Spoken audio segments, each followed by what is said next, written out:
In 1778, the young American states secured a vital alliance with France, helping to overcome the British in the War for Independence.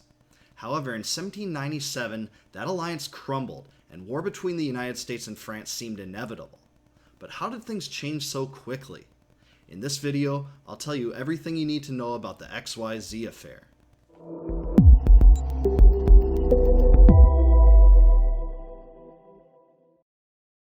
In 1793, President George Washington issued the Neutrality Proclamation, affirming that the United States would remain neutral in the French Revolutionary Wars. In addition, the United States adopted the Jay Treaty in 1795, which normalized relations with Great Britain.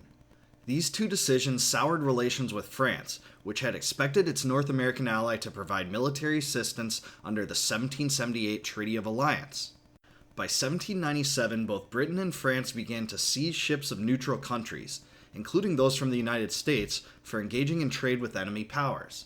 Under the intent of reconciliation, President John Adams assembled a diplomatic team of Charles Pinckney, John Marshall, and Elbridge Gerry to travel to Paris and negotiate with France in order to end the hostilities on the high seas. France, which was now a republic, sent its famed diplomat Talleyrand to manage the negotiations. Instead of meeting with the American Commission directly, Talleyrand sent subordinates to request a $250,000 bribe for himself, in addition to a gargantuan loan of $12 million for France. The payments were to be made before any formal negotiations would begin.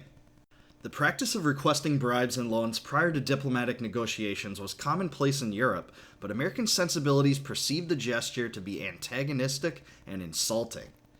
Even still, the American commissioners offered to send one diplomat back to the United States to receive instructions from Adams if France would temporarily suspend the seizure of American ships, but the French agents refused. The American commissioners eventually met with Talleyrand informally, but there was still an impasse. Eventually, Talleyrand requested the departure of Pinckney and Marshall, and the two sailed back to the States.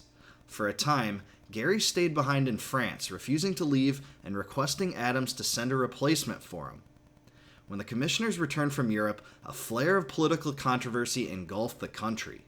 While Adams publicly hid the extent of French infraction toward the commissioners, part of his cabinet was suddenly in favor of raising an army, building a navy, and adopting a war footing toward France.